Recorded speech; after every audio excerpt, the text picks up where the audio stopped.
Hello everyone, welcome back to the learners study channel. आज के video में हम लोग वर्ल्ड हैप्पीनेस रिपोर्ट के बारे में बात करने वाले हैं, जो कि 2022 यानी कि इसी ईयर की रिपोर्ट अभी जारी की गई है। इसे हिंदी में विश्व खुशहाली सूचकांक रिपोर्ट भी कहा जाता है।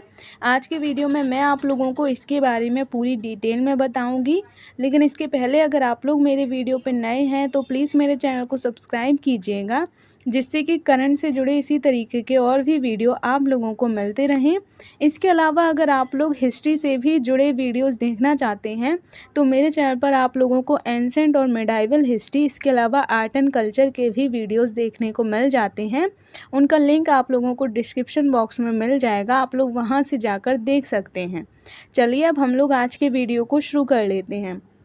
सबसे पहले हम लोग बात कर लेते हैं कि ये जो वर्ल्ड हैप्पीनेस रिपोर्ट 2022 की है, ये संयुक्त राष्ट्र सतत विकास समाधान नेटवर्क के द्वारा वैश्विक यानी कि वर्ल्ड लेवल पर जारी की जाती है। अगर हम लोग बात करें इस बार 2022 की जो रिपोर्ट जारी की गई है वो वर्ल्ड हैप्पीनेस रिपोर्ट का 10th संस्करण माना जा रहा है। यानी कि इस बार जो जारी की गई है वो 10वां रिपोर्ट जारी की गई है। यानी कि इससे हम लोग अंदाज़ा लगा सकते हैं कि 2022 में अगर 10वीं रिपोर्ट जारी की गई है तो इसकी शुरुआत जो है वो 2012 से मानी जाती है। वो मैं आप लोगों को आगे बताऊंगी। अगर हम लोग इस रिपोर्ट के अकॉर्डिंग बात करें तो फिनलैंड जो है वो दुनिया का सबसे खुशहाल देश बताया जा रहा है। यानी कि फिनलैंड में रहने वाले जो लोग हैं वो दुनिया में सबसे ज़्यादा खुश रहने वाले लोग माने जाते हैं इस रिकॉर्ड के अकॉर्डिंग। इसके अलावा अगर हम लोग बात करें, फिनलैंड हर साल यानी कि इसके पहले वाले साल में भी हमेशा से फर्स्ट पोजीशन पर ही बना रहा है। इसके पहले और भी बहुत बार जब से रिपोर्ट जारी की रही है उसमें फिनलैंड जो है वो हमेशा से फर्स्ट पोजीशन पर ही बरकरार रहा है, और इस बार भी फिनलैंड ही दुनिया का सबसे ज़्यादा खुशहाल देश माना जा रहा है।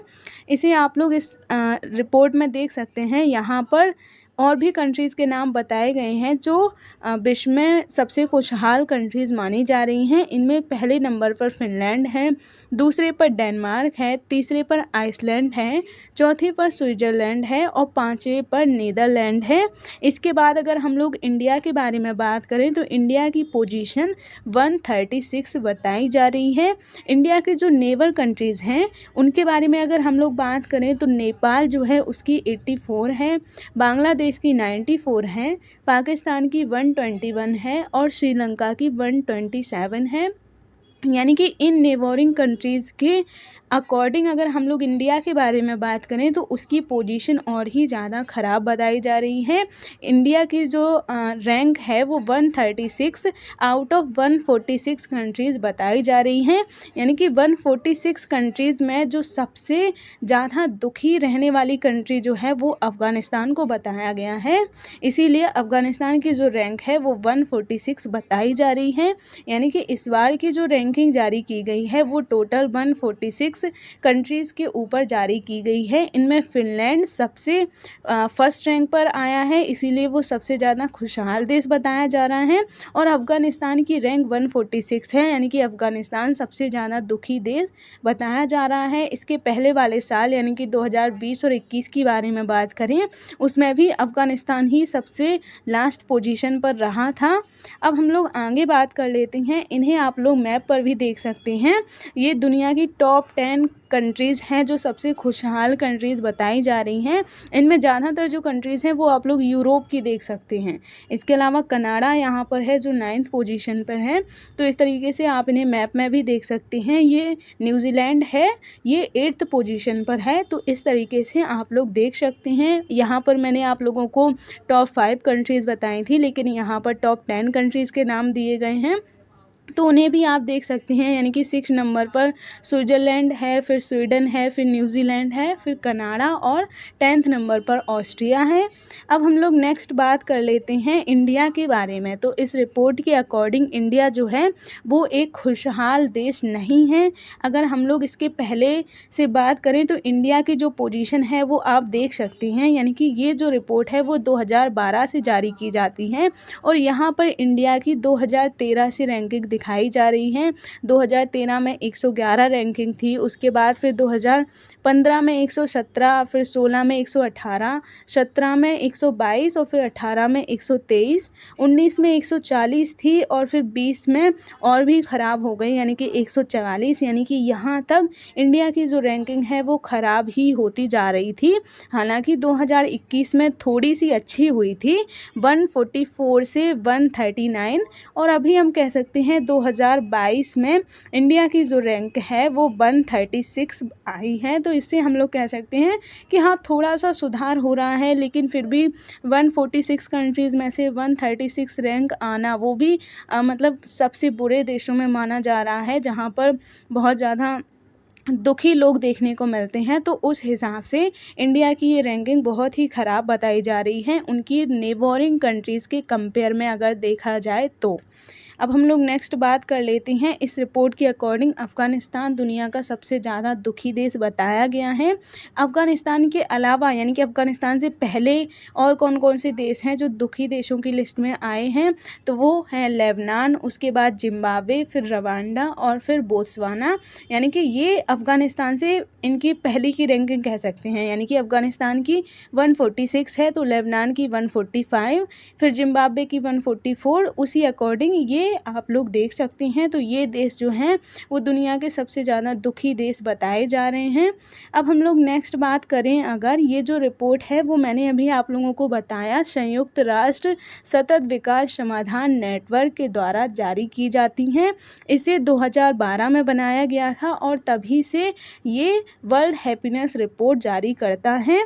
अब हम लोग आगे बात करें, अगर ये जो रिपोर्ट है वो किस पैमाने पर यानी कि किस बेस्ड पर जारी की जाती है, तो इसमें एक सर्वे कराया जाता है जिसमें 3 तरीके के सवाल किसी भी पर्सन से पूछे जाते हैं। यानी कि किसी भी देश में रहने वाले लोगों के ऊपर एक सर्वे कराया जाता है जिसमें जो 3 तरीके के सवाल हैं उन पर फोकस किया जाता है। इनमें जो पहला सवाल जो रहता है वो जीवन का मूल्यांकन, यानी कि लोग किस तरीके का जीवन जी रहे हैं उसके अकॉर्डिंग रहता है। लोगों से पूछा जाता है कि वो किस तरीके का जीवन व्यतीत कर रहे हैं और उन्हें 1 से लेकर 10 तक नंबर देने के लिए कहा जाता है।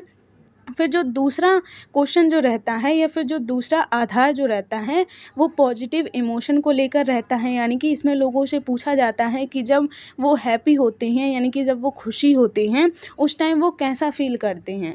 फिर तीसरा जो होता है वो नेगेटिव इमोशन होता है। यानी कि सर्वे वाले दिन लोगों से पूछा जाता है कि जब वो दुखी हैं, अपसेट हैं या फिर किसी भी तरीके की टेंशन में हैं तो उस वक्त वो कैसा फील कर रहे हैं। इसके अलावा जो 6 और आधार इसमें बताए गए हैं उनको भी ध्यान में रखा जाता है, जैसे कि प्रति व्यक्ति जीडीपी, यानी कि जो लोगों की आय होती है, इसे हम लोग प्रति व्यक्ति आय भी कह सकते हैं, उसके अकॉर्डिंग वो किस तरीके का जीवन जी रहे हैं, उनको उससे सेटिस्फेक्शन है या फिर नहीं है, उससे वो खुश हैं या फिर नहीं हैं। इसके अलावा स्वस्थ जीवन स्तर, यानी कि जिस तरीके का लोग जीवन जी रहे हैं वो एक स्वस्थ यानी कि हेल्दी लाइफ जी रहे हैं या फिर नहीं जी रहे हैं।